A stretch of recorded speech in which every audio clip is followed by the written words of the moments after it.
ఇంకా లెవెల్ పెంచేశాడు రాజమౌళి గారు. Mahesh Babu look, scale, visuals అన్నీ మైండ్ బ్లోయింగ్. సరే, SSMB 29 వారణాసి కథ ఏంటి? ఇప్పుడే మీకు పూర్తిగా ఎక్స్ప్లెయిన్ చేస్తా. అలా అనుకోండి, ప్రపంచంలో అత్యంత ప్రమాదకరమైన ప్రదేశాలకు వెళుతూ ఉండే ఒక అడ్వెంచరర్ ఉన్నాడు.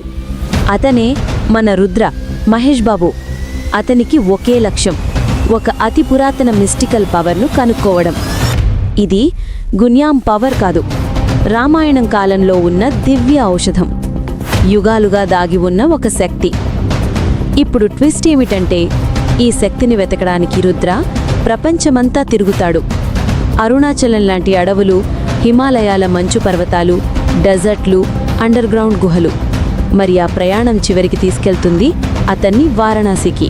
ఇది మనం చూసే సాధారణ వారణాసి కాదు, పాత యుగాల శక్తులు ఇంకా గాలిలో ఉన్న వారణాసి.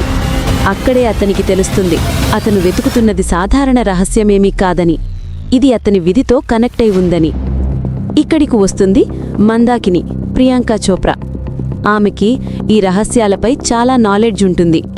అయినా చెప్పలేని అనేక ట్రూత్స్ అన్నీ ఆమెకే తెలుసు. కానీ హీరోకి వ్యతిరేకంగా నిలిచేది కుంభ, పృథ్వీరాజ్.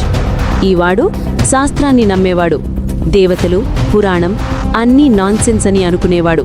కానీ అదే రుద్ర వెతికేది తాను పొందాలని కోరుకుంటాడు.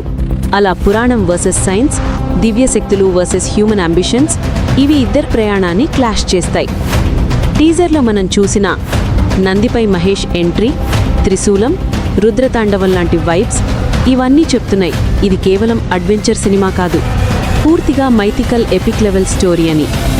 చివరికి రుద్ర ఏం కనుగొంటాడు, అతని గతమేంటి, అతని దైవిక కనెక్షన్ ఏంటి, ఇవి సినిమా రిలీజ్లో మాత్రమే తెలుస్తాయి. మరి ఫ్రెండ్స్, ఇదే SSMB 29 వారణాసి కథ వెనక ఉన్న అసలు మిస్టరీ.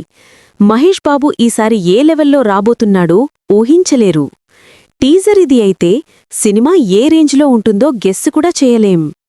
ఇంకా ఇలాంటి క్రేజీ బ్రేక్డౌన్స్ కోసం లైక్ చేయండి, షేర్ చేయండి, ఛానల్కి సబ్స్క్రైబ్ చేయండి.